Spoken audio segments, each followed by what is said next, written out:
Welcome back to my channel Saini vlogs. नया दिन नई शुरुआत। दिन तो नहीं है, रात हो चुकी है, पीछे देखो। आज की छुट्टी थी, सुबह जिम विम गए, खाना वाना खाया, फिर थोड़ा सा नैप लिया 1-1.5 घंटे का। ये वीडियो आपको जैसे टाइटल से पता लग गया होगा, बहुत अच्छी होने वाली है, पूरा देखना, स्किप मत करना। अभी बस खाना खाने लगा हूँ। यहाँ पे हो रहा है मेरा माइक्रोवेव में पालक पनीर प्लस उसमें चिकन मिक्स कर रखा है, थोड़ा प्रोटीन इनटेक ऊपर करने के लिए। और पीछे डब्बे देख के मत बोलना कि भाई डब्बे ज़्यादा खाते हो, सप्लीमेंट्स हैं वगैरह। और थोड़े से राइस अपने रेडी है, ये खा के उसके बाद रेडी होके फिर निकलते हैं अपने उस भाई के पास। वो जॉब करता है मेरे ही होटल में, और मैंने ही उसको यहाँ पे बुलाया था जॉब के लिए जब उसको चाहिए थी हेल्प। तो मैंने उसको यहाँ पे बुला के करवाया था अपने होटल में ही। तो उसका जाके पूरा का पूरा एक्सपीरियंस लेंगे। और आप लोग वीडियोस को प्यार दिखा रहे हो, चलो कम व्यूज़ आ रहे हैं, मेरे को कोई इशू नहीं है, बट आप शेयर करना मत भूले करो, सब्सक्राइब करना मत भूले करो। आगे आगे बहुत सारी अच्छी अच्छी वीडियोस एंड सरप्राइज आने वाले हैं, तो बने रहो। ग्राउंड रियलिटी दिखाएंगे क्या क्या रियल लाइफ में यहाँ पे होता है, क्या नहीं होता है। लोगों की तरह इधर उधर से न्यूज़ पकड़ के नहीं बताएंगे, जो खुद की लाइफ हम एज अ इमिग्रेंट यहाँ पे जी रहे हैं पोर्चुगल में, हम वही बताएंगे। लव यू ऑल, ध्यान रखें और पूरी वीडियो देखना, इंट्रो एंजॉय करो। अब रेडी होके सीधा मिलते हैं गाड़ी में जब निकलेंगे वहाँ पे।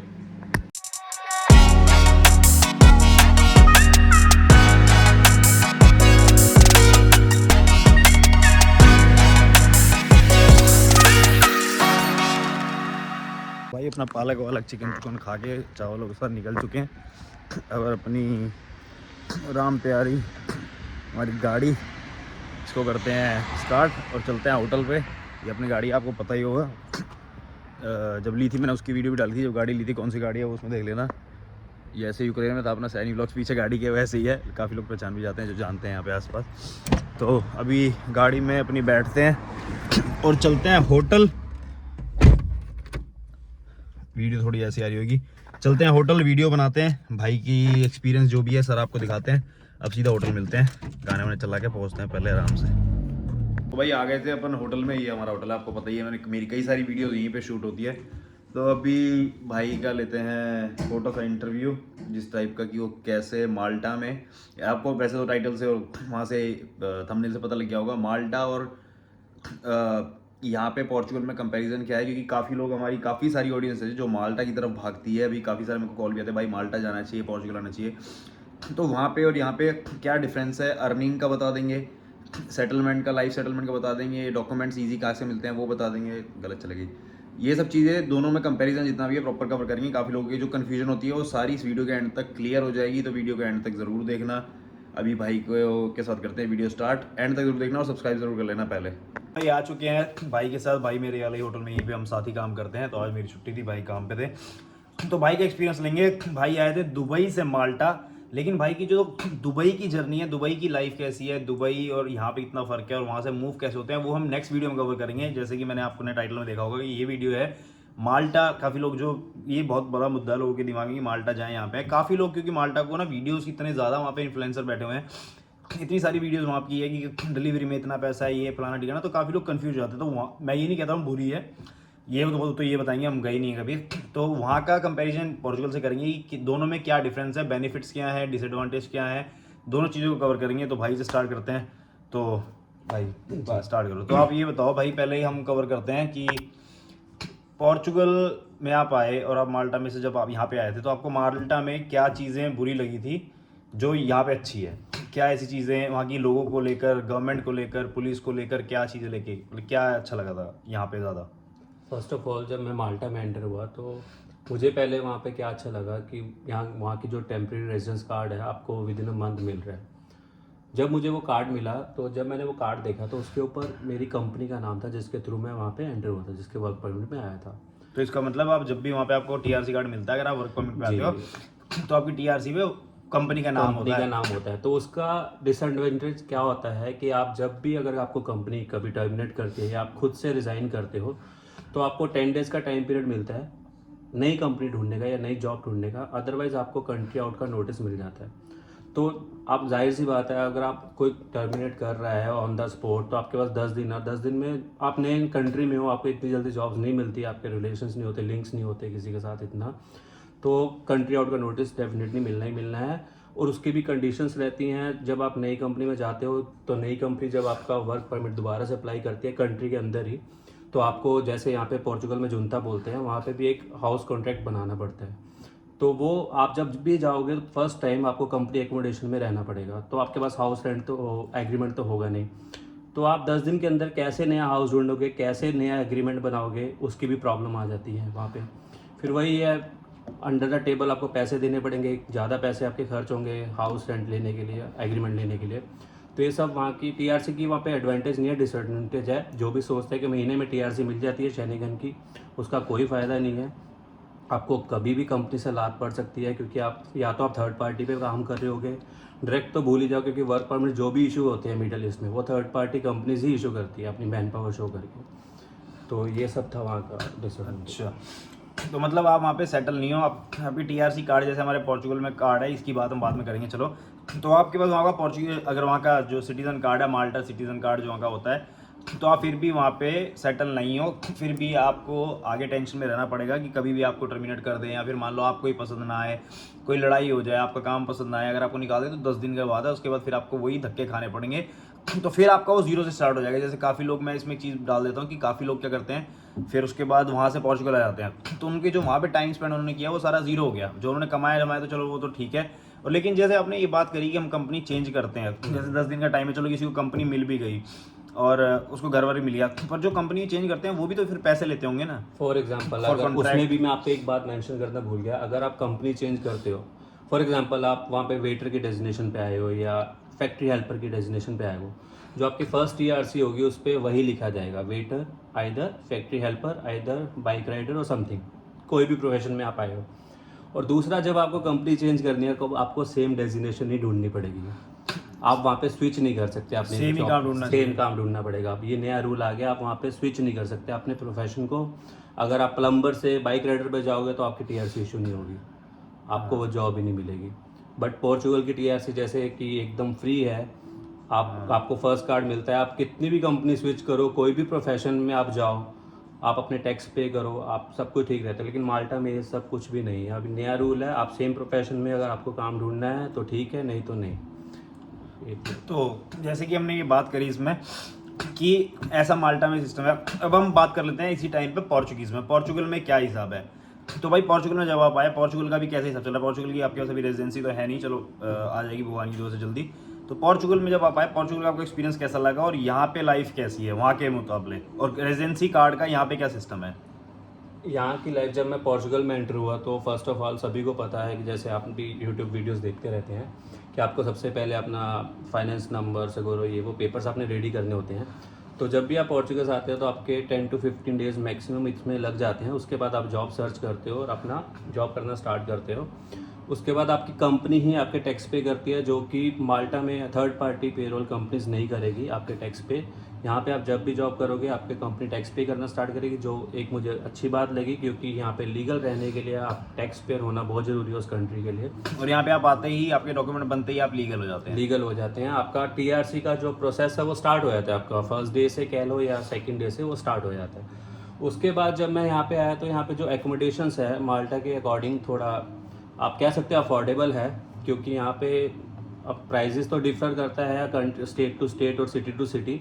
बट जहाँ पे भी मैं हूँ वहाँ पे आपको मिनिमम 200 और मैक्सिमम 250 तक का आपको बेड स्पेस अवेलेबल है। बल्कि माल्टा में आपको 300-350 तक जाता है, क्योंकि वहाँ पे बाउंडेशंस बहुत हैं रूम्स को लेके, और आपने और काम करना तो अच्छी सिटी में रहना ही पड़ेगा। काम करना तो अच्छी सिटी में रहना पड़ता है। माल्टा है छोटा, पर आपको ट्रांसपोर्टेशन की वहाँ प्रॉब्लम नहीं आती। बट पोर्चुगल में भी आप सिटी टू सिटी जहाँ पे भी आप रहते हैं आपको नियर बाय वॉकिंग डिस्टेंस पे ही जॉब मिल जाती है। अगर आप, डिपेंड करता है आप किस फील्ड में जाना चाहते हैं। फॉर एग्जांपल आप एग्रीकल्चर में जाना चाहते हैं तो कुछ स्टेट्स ऐसी हैं जहाँ पे सिर्फ एग्रीकल्चर का काम होता है, तो आपको वहाँ पे वॉकिंग डिस्टेंस पे या तो मिल जाएगा, या तो उनकी ट्रांसपोर्टेशन होती है वो आपको लेके चले जाएंगे। अब फैक्ट्रीज एरिया हैं, कुछ अपने रीजन्स है जो फैक्ट्रीज वहाँ पर हैं, इंडस्ट्रियल एरिया है, वहाँ पर आपको अकोमोडेशन भी मिल जाती है और काम भी मिल जाता है। अब जिस सिटी में मैं रह रहा हूँ यहाँ पे टूरिज़्म सिटी है, तो यहाँ पे होटल्स का, रेस्टोरेंट्स का, इन सब का काम बहुत ज़्यादा है। और ये भी सिटी एक एरिया बहुत लिमिटेड एरिया है, तो हमें इतना महसूस नहीं होता, हर चीज़ नज़दीक है तो हम वॉकिंग डिस्टेंस से भी अवेलेबल है। मैंने खुद कभी यहाँ लागोश में बस तो ये आपका एक्सपेंस बचता है ट्रांसपोर्टेशंस का यहाँ पे पोर्चुगल में, प्लस आपके टैक्सेस जाते हैं, आपको एकोमोडेशन चीप मिलती है। और हाँ, यहाँ का जो ग्रोसरी, जो आप मंथली ग्रोसरी आप डिवाइड करेंगे इसके अकॉर्डिंग पोर्चुगल और माल्टा के अकॉर्डिंग, तो पोर्चुगल चीप है, अफोर्डेबल है, क्योंकि माल्टा के प्राइसेस थोड़े हाई हैं और यहाँ के थोड़े लो हैं। और आपको रेजिडेंसी का सिस्टम वहाँ पे अच्छा लगा? जैसे आप बात, हम घूमते घूमते कहीं और चले गए टॉपिक, बट हम दोबारा आ जाते हैं उसमें। जैसे हमने पहले रेजिडेंसी कवर करा था कि माल्टा का रेजिडेंसी का ये सीन है, तो रेजिडेंसी माल्टा का आपको सिस्टम सही लगा या आपको पोर्चुगल का अच्छा लगा? जाहिर सी बात है सैनी भाई, अगर मैं माल्टा की रेजिडेंसी पे, मेरे पास अभी कार्ड है, मैं आपको शो भी कर सकता हूँ, अगर प्रूफ चाहिए तो। मेरे पास 1 साल का कार्ड है।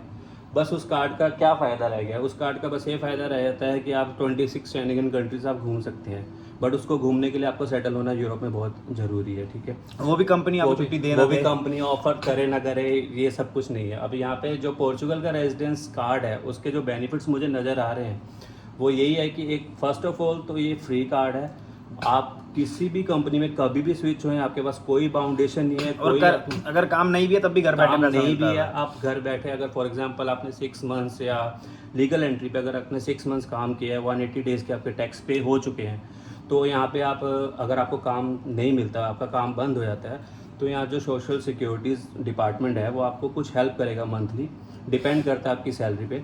अब किसी को 500, किसी को 300, डिपेंड करता है वो सैलरी, 350 400 समथिंग ऐसा मिलता तो है। वो भी मिलता है यहाँ पे। बट माल्टा में तो आप भूल ही जाओ ये सब चीज़ें, फैसिलिटीज़ आपको मिलना, क्योंकि कोई कंपनीज रहती है जो आपके टैक्स पे ही नहीं करेंगी, आप उनके रिकॉर्ड्स में नहीं रहोगे कि आप अर्न कर रहे हो, टैक्स पेयर हो भी उस कंट्री के नहीं।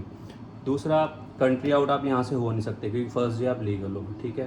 कार्ड आने के बाद कभी भी आप इंडिया जाओ, कभी भी इंडिया पाकिस्तान, दूसरी कंट्रीज के भी दूसरी कंट्रीज के भी रहता है, वीज़े इजीली मिल जाते हैं, इजी मिल जाते हैं। एंड दूसरी बात हम कर लेंगे पासपोर्ट यहाँ पे पासपोर्ट आफ्टर रेसिडेंस 5 years, या सो टोटल 7 साल, मतलब 2 साल के अंदर अंदर कार्ड आता है, लिमिटेड इतना टाइम चल ही रहा है देखो, और 7 साल में पासपोर्ट। तो वहाँ पे मेरे ख्याल से माल्टा में कितना टाइम लगता है भाई? माल्टा में तो सर 10 ईयर्स के बाद आपको पीआर के चांसेस होते हैं, वो भी श्योर नहीं होता। वो भी 10 ईयर पहले कैसे निकालने हैं? रेसिडेंसियों पे, वो रेजिडेंसियों पे, और 10 साल आप देख लो रेसिडेंसियों पे निकालने हैं ऐसे ही, मतलब टेम्पररी रेजिडेंस कार्ड पे, जिसकी जो श्योरिटी नहीं है, श्योरिटी नहीं है अगर आपके काम तो तो मतलब बाद भी सिटीजनशिप देखो, तो आप भूल ही जाओ। कुछ चीजें वहाँ अलग भी हो सकती है। जो लोग ये वीडियो देख रहे हैं, जो लोग वहाँ पे जाके आ रखे हैं, जो लोग वहाँ पे रह रहे होंगे, कोई वहाँ से देख रहा होगा जो 4-5 साल से रह रहा है माल्टा में, क्या पता उनको कोई और रियलिटी पता हो, कुछ और फेस भी हो इसका, लेकिन हम उस फेस की बात कर रहे हैं जो ये देखकर आए हैं।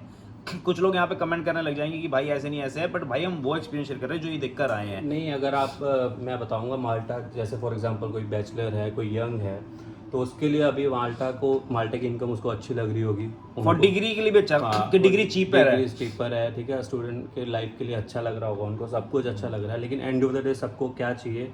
एक पक्के पेपर चाहिए, सेटलमेंट चाहिए यूरोप में होने के लिए। अगर कल को वो शादी भी करेंगे तो उनको फैमिलीज़ को कैसे बुलाना है, ये वो, तो ये फैसिलिटीज़ यहाँ पे प्रोवाइड करता है पोर्चुगल। माल्टा में आप ये पॉसिबल नहीं है, क्योंकि माल्टा की सैलरी अगर आप देखेंगे तो आपको बहुत हाई जाना पड़ेगा अपनी फैमिली को बुलाने के लिए। वो भी श्योरिटी नहीं है, कंपनी आपको एनओसी दे नहीं दे, वो डॉक्यूमेंट्स प्रोवाइड करके दे नहीं दे, ये सब नहीं है। लेकिन यहाँ पे आपको सारे डॉक्यूमेंट्स ऑन द स्पॉट मिल जाते हैं, आप जिस भी कंपनी में काम करते हैं, और प्रोसेस बहुत ईजी है गवर्नमेंट का उसके बाद, बट डिपेंड अपॉइंटमेंट्स अवेलेबल होनी चाहिए। चलो भाई, हमने इस पर ये कवर कर लिया कि वहाँ पे और यहाँ पे रहने में क्या फ़ायदा है, रेजिडेंसी में क्या फ़ायदा है। अब हम बात करते हैं मेन मुद्दे की, जिसमें लोग ज़्यादातर इंटरेस्टेड रहते हैं, कमाई, अर्निंग कैसी है। भाई अर्निंग की बात करो, वीडियो वरना बहुत लंबी हो जाएगी, हम अर्निंग की बात करते हैं। अगर माल्टा में आप थर्ड पार्टी पेरोल पे फर्स्ट आते हो तो अर्निंग वहाँ पे 850 यूरो स्टार्टिंग देते हैं, वो भी थर्ड पार्टी। प्लस जैसे कोई रेस्टोरेंट में कर रहा है, कहीं कर रहा है, टिप्स वगैरह प्लस रहती है। फिर वो अगर रेस्टोरेंट्स में हुआ वो तो हाँ टिप्स खाना पीना मिलता है और रहने का मिलता है, 1 टाइम मील मिलती है, रहने का नहीं मिलता वहाँ पे। वो भी कोई क्या पता दे देता कोई देता है, लेकिन वो सैलरी में से कट करते हैं पैसे। सुन लो भाई, माल्टा के हम बारे में बता रहे हैं कैसे वहाँ का हिसाब है। माल्टा में मेरी 850 यूरो सैलरी स्टार्टिंग में लगी थी, लेकिन 220 वो वैसे कट करते थे, उसके बाद बिजली, इलेक्ट्रिसिटी के एक्सपेंस वगैरह ये सब कट करके 270 मेरा कट होता था सैलरी में से 850 में सर, ठीक है। और मेरे को कोई मील नहीं थी, क्योंकि मैं सुपरमार्केट में एज ए सेल्समैन लगा हुआ था उनके थ्रू। तो दूसरा काम भी नहीं कर सकते? दूसरा काम होता ही नहीं था, क्योंकि वो शिफ्ट्स ही ऐसी होती थी, रोटेशन में होती थी। अगर आप सेल्स में हो तो सुबह कभी 6 to 2 होगी, फिर 2 to 8 होगी, ऐसे करके शिफ्ट्स होती थी कभी कभी, तो आप पार्ट टाइम कर ही नहीं सकते वहाँ पे। अगर हाँ आप फैक्ट्री वर्क करो तो आप शाम का काम कर सकते हो, वो भी ईजी नहीं है वहाँ पे पार्ट टाइम मिलना, बट आप कर सकते हो। दूसरा वहाँ पे जो मेरा रेंट आपको पता है कि मैंने कितना चला जाता था वहाँ पे। उसके बाद अपना ट्रांसपोर्टेशन के पैसे, वैसे तो वहाँ पे बस कार्ड फ्री है, बट कोई ऐसे एरियाज़ हैं जहाँ पे 1-1 घंटे की वेटिंग है बस को आने में।